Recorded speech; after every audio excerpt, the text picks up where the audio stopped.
السلام علیکم ورحمۃ اللہ وبرکاتہ۔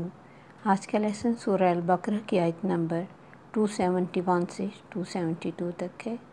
اعوذ باللہ من الشیطان الرجیم، بسم اللہ الرحمن الرحیم۔ رب اشرح لی صدری ویسر لی امری واحلل عقدۃ من لسانی یفقہوا قولی رب زدنی علما اللہم فقہنا فی الدین۔ ان تبدوا الصدقات فنعما ہی وان تخفوها وتؤتوها الفقراء فهو خیر لکم۔ اگر تم ظاہر کرو گے صدقات تو وہ کتنے اچھے ہیں، اور اگر تم چھپاؤ گے ان کو اور دو گے تم انہیں فقراء کو فهو خیر لکم تو وہ بہتر ہیں تمہارے لیے۔ وَيُكَفِّرُ عَنْكُم مِّن سَيِّئَاتِكُمْ وہ دور کر دے گا تم سے تمہاری برائیاں۔ وَاللَّهُ بِمَا تَعْمَلُونَ خَبِيرٌ اور اللہ جو بھی تم عمل کرتے ہو اس سے باخبر ہے۔ یہاں اللہ تعالیٰ نے فرمایا اگر تم صدقات کو ظاہر کرو گے تو وہ بھی اچھے ہیں، اور اگر چھپاؤ گے اور غربا کو دو گے تو وہ بھی بہتر ہیں، یعنی کھلا میدان اللہ تعالیٰ نے دے دیا۔ اب یہ ہر ایک انسان کی اپنی سینس اور حکمت کی بات ہے کہ وہ کہاں چھپا کر دینا اسے بہتر لگتا ہے اور کہاں ظاہر کر کے دینا بہتر لگتا ہے، کیونکہ یہ وقت کے حساب سے ہوتا ہے، کیسی سچویشن ہے اس میں احادیث سے ہمیں پتہ چلتا ہے اور اس میں رہنمائی بھی ملتی ہے، جس سے ہمیں یہ سمجھ بھی آئے گی کچھ کہ ہمیں کیسے خرچ کرنا چاہیے۔ لیکن یہ ہے کہ اگر کوئی انسان ایسے انسان کو دے رہا ہے جو عام مانگنے والا نہیں ہے، اور مانگنا جسے پسند نہیں ہے، جسے سفید پوش کہتے ہیں، لیکن مجبوری سے اس کی یہ حالت ہے کہ اسے دینا پڑ رہا ہے، تو اس کے لیے چھپا کے دینا بہتر ہے تاکہ اس کی عزت نفس محفوظ رہے۔ حضرت جریر بن عبداللہ سے روایت کہ ہم شروع دن میں رسول اللہ صلی اللہ علیہ وسلم کے پاس تھے کہ آپ کے پاس کچھ ایسے لوگ آئے جن کے بدن ننگے، دھاری دار اون کے کپڑے یعنی ٹاٹ بدن پر لٹکائے ہوئے تھے، تلواروں کو گردنوں میں لٹکایا ہوا۔ ان میں سے اکثریت مضر قبیلہ سے تھی، بلکہ وہ تمام کے تمام ہی مضر قبیلہ سے تھے۔ آپ نے ان کے فاقہ زدہ حال کو دیکھا تو آپ کے چہرے کا رنگ بدل گیا۔ آپ گھر تشریف لے گئے، پھر باہر نکلے، بلال کو حکم دیا، انہوں نے اذان اور تکبیر کہی، آپ صلی اللہ علیہ وسلم نے نماز پڑھی۔ ہو سکتا اس وقت نماز کا ٹائم نہ ہو، لیکن کوئی ایسی ہنگامی حالت ہو تو جو حاکم وقت ہے یا اس طرح نبی صلی اللہ علیہ وسلم تھے تو وہ کوئی نفل ادا کر سکتے ہیں۔ تو بہرحال آپ نے نماز پڑھائی، پھر خطبہ دیتے ہوئے آپ صلی اللہ علیہ وسلم نے فرمایا، اے لوگو ڈرو اپنے رب سے جس نے تم کو ایک جان سے پیدا کیا، یعنی ایک حضرت آدم علیہ السلام کی سب اولاد ہو، اور اسی سے جوڑا بنایا، پھر ان دونوں سے مرد اور عورت پیدا کر کے اس زمین پر پھیلا دیے، اور خدا سے جس کے نام کو تم اپنی حاجت برداری کا ذریعہ بناتے ہو ڈرو، اور قطع رحام سے بچو یعنی صلہ رحمی کرو، رشتہ داریاں کاٹنے سے بچو۔ کچھ شک نہیں کہ خدا تمہیں دیکھ رہا ہے۔ اے ایماندارو اللہ سے ڈرو اور ہر نفس فکر کرے کہ اس نے کل قیامت کے لیے کیا بھیجا ہے۔ کچھ ٹائم لوگ خاموشی سے بیٹھے رہے، حتیٰ کہ ایک انصاری آدمی چپکے سے اٹھا اور ایک بڑی تھیلی لے آیا۔ اس کے ہاتھ اس کو اٹھانے سے عاجز تھے، یعنی کافی بھاری تھی۔ پھر لوگ متواتر اس کو دیکھ کے اٹھنے لگے اور صدقہ لاتے رہے، یہاں تک کہ میں نے غلے اور کپڑے سے بھرے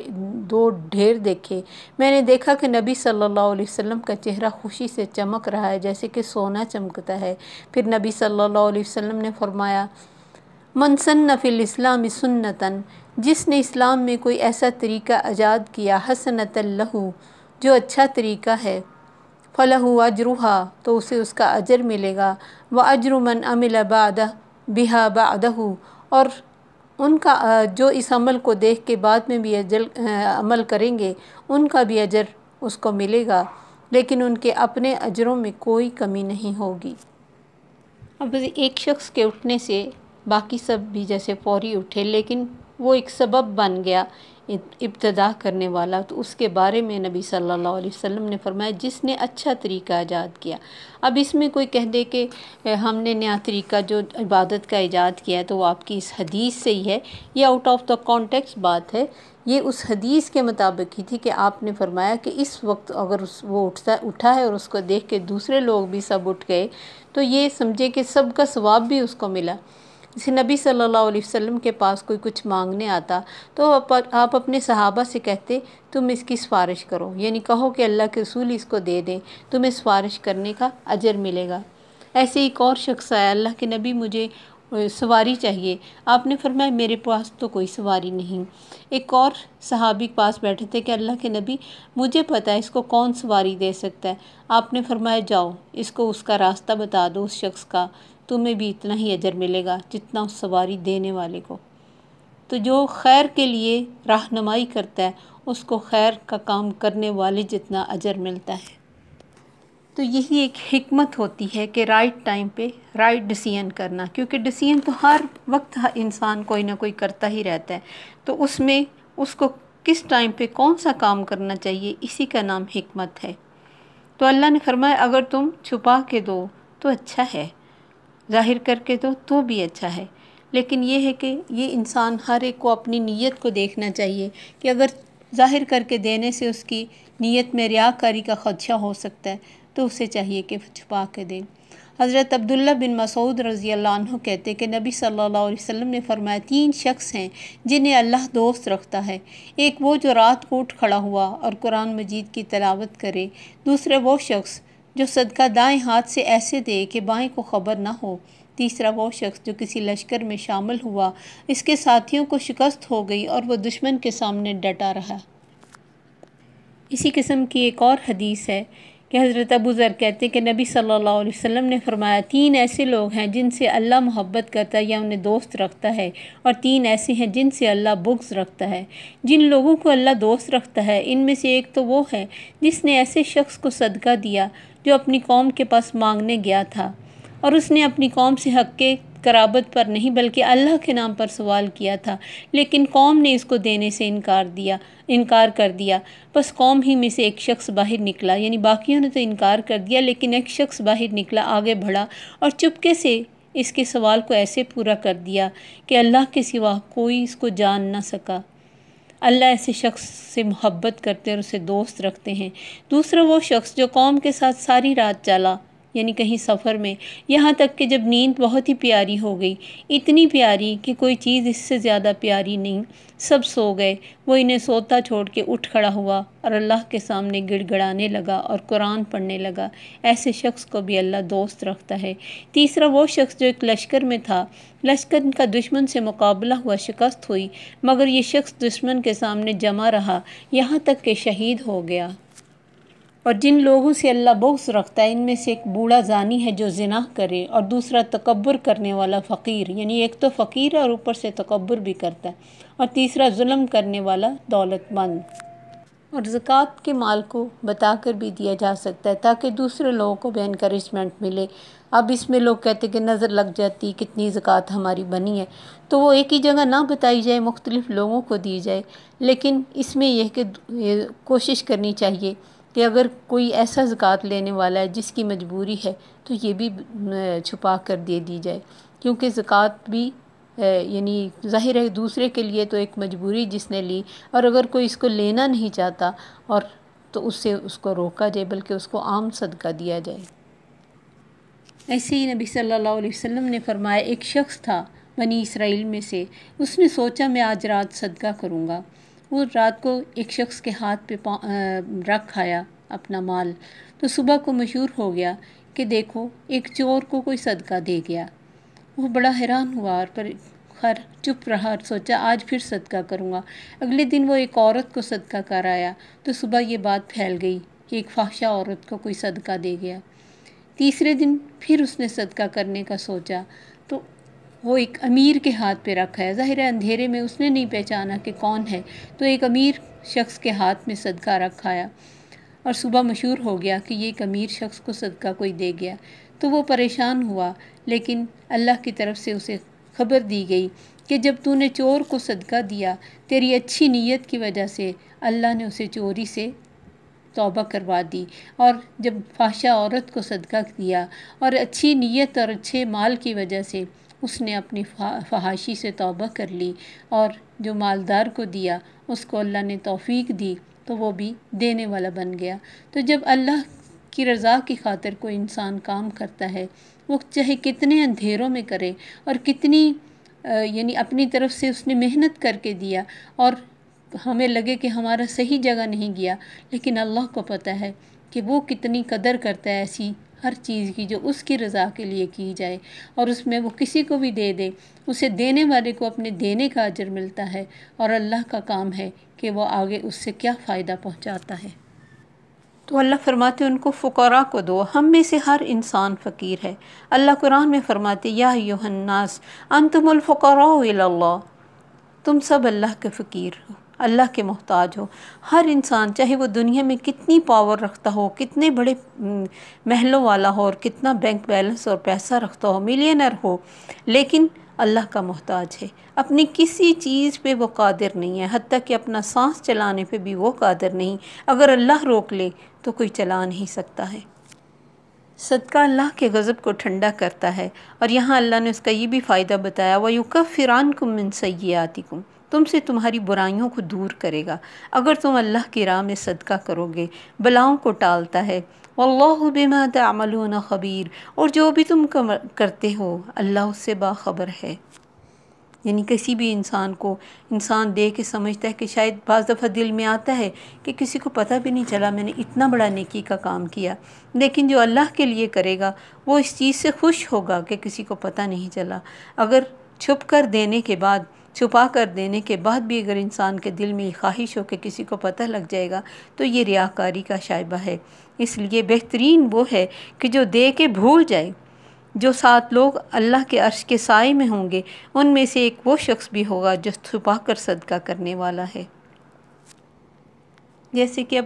اس دور میں زیادہ بہتر یہ ہے کہ انسان چھپا کر صدقہ دے، ایک تو دوسرے کی عزت نفس مجروح نہ ہو، دوسرا اس کی ریاکاری کا جو شک ہو سکتا ہے وہ اس سے وہ بچا رہے، اور پھر کہیں بھی اچھا کچھ کر لے تو دوسروں سے ذکر نہ کرے، الا یہ کہ کوئی اس کی ضرورت پیش آئے، نہ ہی دوسروں کو بتاتا پھرے کہ میں نے اس کے ساتھ ایسا کیا۔ لیس علیک ھداھم ولکن اللہ یہدی من یشاء، نہیں ہے تجھ پر ان کی ہدایت لیکن اللہ جسے چاہے ہدایت دیتا ہے۔ وما تنفقوا من خیر فلانفسکم، اور جو بھی تم خرچ کرو گے مال میں سے، خیر میں سے، تمہارے اپنے نفسوں کو فائدہ ہے۔ اب جب خرچ کرنے کا حکم ہوا تو بہت دینداروں نے بے دین لوگوں کی ہر طرح کی مدد سے ہاتھ روک لیا کہ یہ تو دیندار نہیں ہیں۔ تو اللہ تعالیٰ کی طرف سے یہ آیت نازل ہوئی کہ ہدایت تمہارے ذمہ نہیں ہے، اگر وہ ہدایت یافتہ نہیں بھی ہیں تب بھی اگر ان کو ضرورت ہے تو ان پہ خرچ کرو۔ بعض دفعہ انسان کا خرچ کرنا کسی کے دل میں اسلام کی محبت کو بڑھا دیتا ہے، کیونکہ نبی صلی اللہ علیہ وسلم بعض دفعہ ایسے لوگوں کو زیادہ دیتے تھے جو بے شک نئے ایمان لائے ہوتے تھے لیکن وہ پیسے کو لے کے تو بہت خوش ہوتے تھے۔ جیسے نبی صلی اللہ علیہ وسلم کے پاس ایک شخص آیا کہ اللہ کے نبی سے کچھ مانگنے کے لیے آپ نے اشارہ کیا، بہت ساری بکریاں تھیں، آپ نے فرمایا یہ ساری لے جاؤ۔ اپنی بہت خوش ہوا اور اپنی قوم میں جا کے کہنے لگا اے میری قوم ایمان لے آؤ، وہ شخص تو ایسے خرچ کرتا ہے جسے فقر کا کوئی ڈر ہی نہیں ہوتا۔ اسی کو تالیف قلب کہتے ہیں، یعنی کسی کے دل میں اسلام کی محبت ڈالنے کے لیے خرچ کر دینا کوئی بری بات نہیں ہے، کیونکہ ہم اگر اس چیز سے خرچ کریں کہ کوئی اگلا ہدایت والا ہے یا نہیں اور نمازی ہے کہ نہیں، صدقہ ہر ایک کو لگ جاتا ہے، جبکہ زکوٰۃ کے لیے یہ کنڈیشن ہے کہ اگلا انسان نمازی ہو اور اس کا عقیدہ ٹھیک ہو تو اسے زکوٰۃ دینی چاہیے، لیکن صدقہ غیر مسلم کو بھی لگ جاتا ہے۔ تو اللہ تعالیٰ نے فرمایا ان پہ خرچ کرو، تم کو تو اللہ کی رضا چاہیے۔ تو میرے نبی تیرے ذمہ ان کی ہدایت نہیں ہے، اللہ جسے چاہے ہدایت دے، اور جو بھی تم خیر میں سے یعنی مال میں سے خرچ کرو گے تمہارے اپنے لیے فائدہ ہوگا۔ نبی صلی اللہ علیہ وسلم کو کہہ کے ہم سب کو بتا دیا گیا کہ تم جو خرچ کرتے ہو اس میں کوئی بڑائی نہیں ہے تمہاری، نہ ہی غریب کا کوئی نقص ہے، نہ تمہارا کوئی احسان ہے، کیونکہ اس کا صدقہ اور زکوٰۃ ادا کرنا اس کی جو اس کے پاس مال کی نعمت ہے اس کا شکرانہ ہے۔ پھر اس کے اور زکوٰۃ لینے والے کے درمیان تو کوئی تعلق ہی باقی نہیں رہتا۔ یہ کسی صورت بھی درست نہیں ہے کہ لینے والے کو اس کی غریبی کی وجہ سے حقیر سمجھا جائے، کیونکہ نہ مال سے فضیلت ہے، نہ غریبی کوئی نقص کی چیز ہے، بلکہ اپنے دیے ہوئے کو حقیر سمجھے، کیونکہ اپنے کام کو بڑا سمجھنے والا مغرور ہو جاتا ہے۔ اور بتایا گیا کہ نیکی 3 باتوں سے حاصل ہوتی ہے۔ ایک تو یہ کہ نیکی کو کر کے اسے ہلکا سمجھا جائے، دوسری جلدی کی جائے، اور تیسری چھپ کر کی جائے، اور پھر اپنے مال میں سب سے زیادہ حلال، اچھے اور محبوب مال کو اللہ کی راہ میں خرچ کیا جائے۔ تو جب بھی کسی کو دیں اس کا ہمیں احسان مند ہونا چاہیے، کیونکہ احسان جتا کر اور تکلیف دیکھ کر ضائع کرنے کی بجائے ہم خوش ہوں کہ اللہ تعالیٰ نے اس کو ہمارے پاس بھیجا اور ہمیں دینے والا بنایا، اور یہ ہمیں نیکی دینے کے لیے آیا۔ تو اس لیے اس کے اور انسان کے درمیان تو تعلق ختم ہو جاتا ہے، کیونکہ انسان اللہ کی خاطر دیتا ہے۔ تو اللہ فرماتے پھر دوسرا فائدہ انسان کا اپنا ہوتا ہے، اس کا اگر وقتی طور پہ کوئی فائدہ بھی ہوا تو اصل فائدہ تو ہم نے اپنے لیے کیا، کیونکہ ہمارا مال ہماری نیکیوں میں ایک دانے سے 700 گنا اور 10 گنا اضافہ ہوگا۔ سلف صالحین میں سے ایک حضرت عامر بن عبداللہ بن زبیر عبادت گاروں کو سجدے کی حالت میں دینا پسند کرتے تھے۔ آپ دینار یا درہم کی تھیلی لے آتے اور چپکے سے اس کے پاؤں کے پاس رکھ دیتے جبکہ وہ سجدہ کر رہا ہوتا، اس طرح کہ ان کو تھیلی کا تو پتہ لگ جاتا لیکن دینے والے کا پتہ نہ چلتا کہ کون رکھ کے گیا۔ آپ سے کہا گیا کہ آپ ان کو گھروں میں کیوں نہیں بھیج دیتے، یعنی یہاں پاؤں کے پاس رکھ کے جاتے، تو جواب دیا مجھے یہ پسند نہیں ہے کہ جب وہ مجھے یا میرے اس شخص کو جو پیسہ دینے جائے دیکھیں تو ان کے چہرے سے ندامت ظاہر ہو یا کچھ کمی کہ ہم لینے والے ہیں۔ اتنا دھیان رکھتے تھے وہ لوگ، کیونکہ وَمَا تُنْفِقُونَ إِلَّا ابْتِغَاءَ وَجْهِ اللَّهِ، جو بھی تم خرچ کرو گے اللہ کی رضا کی تلاش میں۔ حضرت عبداللہ بن مبارک کے بارے میں آتا ہے کہ آپ حج کے لیے تشریف لے جاتے اور ساتھ لوگوں کو بھی اکٹھا کر کے یعنی اکٹھے گروپ میں جیسے جاتے اور لوگوں سے سب سے ان کا جو زاد رات لائے ہوتے وہ ان سے لے لیتے اور سارا حج ان کو کراتے، پھر ہر ایک سے پوچھتے تمہیں اپنے گھر والوں کے لیے کیا لے کے جانا ہے، جو بتاتا اس کو وہ لے دیتے، اور پھر واپس جب اپنے شہر میں آتے سب کا زادرہ واپس کر دیتے اور سارا اپنے پاس سے خرچ کرتے۔ یہ ایک شوق ہوتا ہے، کوئی اللہ کی رضا میں، اللہ کی رضا کی تلاش میں کہاں تک جا سکتا ہے۔ تو نیکیوں کا جو میدان ہے وہ ان لمیٹڈ ہے، اس میں کوئی حد نہیں ہے۔ انسان کتنی بھی نیکی کرنی چاہے کوئی اس کو رکاوٹ نہیں ہے، بلکہ اللہ کی طرف سے انکریجمنٹ ہے کہ جتنی بھی کوئی نیکی کرتا ہے اتنی ہی اللہ اس کو اجر دیتے ہیں، کیونکہ اللہ اجر دینے سے نہیں تھکتا۔ پھر اللہ تعالیٰ نے فرمایا وَمَا تُنْفِقُوا مِنْ خَيْرٍ يُوَفَّى إِلَيْكُمْ وَأَنْتُمْ لَا تُظْلَمُونَ، جو بھی تم خرچ کرو گے خیر میں سے، مال میں سے، تمہیں پورا لٹایا جائے گا، تم پر کوئی ظلم نہیں ہوگا۔ کمی کرنے کا نام بھی ظلم ہے، کسی کو اس کا پورا حق نہ دینا بھی ظلم ہے، اللہ ظلم سے پاک ہے۔ اللہ نے فرمایا مَنْ ذَا الَّذِي يُقْرِضُ اللَّهَ قَرْضًا حَسَنًا فَيُضَاعِفَهُ أَضْعَافًا كَثِيرًا، کون ہے جو اللہ کو قرض حسنہ دے، اسی کے دیے ہوئے میں سے دے دو، قرض سمجھے گا، بڑھا چڑھا کر دے گا، پورا کر کے دے گا، وفا کرنے والی ذات، محبت کرنے والی ذات۔ دنیا میں ہم ان وفاؤں کو ڈھونڈتے رہتے ہیں، کتنے لوگ ہیں جن سے ہم دل سے محبت کرتے ہیں، ہمارے اپنے ہوتے ہیں، لیکن بہت موقعوں پہ ہمیں پتہ چلتا ہے کہ وہ تو ہمیں گھٹیا سمجھتے ہیں، یا ہمارے خلاف کوئی بات کرتے ہیں، یا ہماری لیگ پولنگ کرتے ہیں، یا کسی معاملے میں دوسرے کو ہمارے بارے میں اچھا نہیں کہتے۔ ہمیں کتنا دکھ ہوتا ہے، ہم کہتے ہیں ہم تو ان کے مخلص ہیں، ہم تو ان کا برا نہیں چاہتے، ہم تو ان کے لیے خیر ہی چاہتے ہیں، اور یہ ہمارا برا کیوں چاہتے ہیں؟ یہ انسان کی نیچر ہے، وہ اتنا پیور ہو ہی نہیں سکتا۔ معاف کر دیں، لیٹس گو۔ جب حضرت ابوبکر صدیق کی بیٹی حضرت عائشہ رضی اللہ عنہا پہ الزام لگا، اس شخص نے الزام لگایا جس کا آپ گارڈین تھے، جس کا خرچہ کرتے تھے، انہوں نے دل کی تکلیف کی وجہ سے کہہ دیا میں آئندہ اس کا خرچہ نہیں کروں گا۔ اللہ نے فرمایا نا قسم کھائیں، صاحب فضل اور حیثیت والے کہ وہ ان غریبوں مسکینوں کو دیں گے نہیں۔ الا تحبون ان یغفر اللہ لکم، تم نہیں چاہتے کہ اللہ تمہیں بخشے؟ تو معاف کر دو ان کو، لیٹس گو، جانے دو۔ انہوں نے پہلے سے بھی بڑھا دیا اس خرچے کو۔ تو جو بھی ہم اچھا کرتے ہیں، اگر ہم دنیا سے کچھ بھی چاہتے ہیں ہمیں نہیں ملے گا، سوائے تکلیف کے دنیا ہمیں کچھ نہیں دیکھ سکے گی۔ اگر ہم نے دنیا سے چاہا، لیکن اگر اللہ سے چاہا تو دل ساری دنیا کے اس کی انگلیوں میں ہے، وہ جدھر چاہے موڑ دے گا، وہ محبتیں بھی ڈال دے گا، وہ دلوں کو ہمارے حق میں بھی کر دے گا، ہماری زندگی بھی ہمارے لیے آسان کر دے گا، حیات طیبہ عطا فرمائے گا، کیونکہ جو اللہ کے لیے کرتے ہیں ہم دیکھ سکتے ہیں حضرت حاجرہ رضی اللہ عنہ اللہ ہی کی رضا کی خاطر اس میدان میں بھاگ رہی تھی۔ کیا کر رہی تھی؟ وہ اپنے بچے کے پانی کے لیے کوشش کر رہی تھی۔ کیسے اللہ نے ان کو چن لیا، کیسے اپنی جان کا صدقہ دے رہی تھی، کیسے اپنے بچے کو اللہ کی راہ میں لگا رہی تھی، کیسے وقت کو لگا رہی تھی، اپنی قوتوں کو لگا رہی تھی،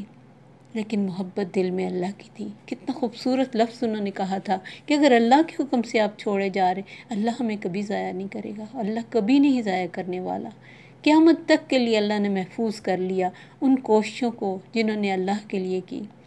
حضرت ابراہیم کی زندگی دیکھیں، کیسے انہوں نے بڑی بڑی قربانیوں کے لیے خود کو تیار کیا، تو کیسے ان کا نام اللہ نے باقی رکھا۔ پھر ہمارے نبی صلی اللہ علیہ وسلم اور ان کے دشمنوں کا حال دیکھے، کون اچھے لفظوں سے یاد کیا جاتا ہے، کس کی محبت اللہ نے دلوں میں ڈالی۔ دنیا میں آج تک کوئی شخصیت ایسی پیدا نہیں ہوئی جس کی اتنی محبت دل میں ہو جتنی ہمارے نبی صلی اللہ علیہ وسلم کی ہے دلوں میں۔ تو اللہ کی خاطر ہمیں اپنی نیتوں کو خالص کرنا ہے، اور جو بھی کرنا ہے کچھ بھی، ہم اس میں دیکھ سکتے ہیں کہ یہ بہت بڑا میدان ہے۔ اللہ نے پیچھے ہمیں پوری لسٹ بتائی، پھر اس کے علاوہ بے شمار خیر ہے، کسی کو کس طریقے سے ہم خوش کر سکتے ہیں اللہ کی رضا کے اندر رہتے ہوئے۔ اللہ نے فرمایا جس نے اللہ کے لیے دیا، اللہ کے لیے روک لیا، جو اللہ کے لیے بغض رکھا، اللہ کے لیے محبت کی، اس نے تو اپنا ایمان مکمل کر لیا۔ اللہم اجعلنا منہم، اللہ ہمیں بھی ایسے لوگوں میں شامل کر دے۔ وہ کسی پہ ظلم نہیں کرنے والا۔ اگر کوئی کسی پہ بلا وجہ ظلم کرتا ہے دنیا میں تو وہ اس ظلم کا بدلہ لینے والا ہے۔ ہم کمزور ہیں، وہ کمزور نہیں۔ ہم اپنے آپ کو بے بس پاتے ہیں، وہ بے بس نہیں ہے۔ واللہ غالب علی امری، وہ اپنا کام کرنے پہ قادر ہے۔ ہمیں صرف الابتغاء چاہیے کہ اللہ کی رضا کے لیے کریں جو بھی کریں۔ اللہ ہماری نیتوں کو اپنے لیے خالص کر لے۔ السلام علیکم ورحمۃ اللہ وبرکاتہ۔ سبحانک اللہم وبحمدک، اشہد ان لا الہ الا انت، استغفرک واتوب الیک۔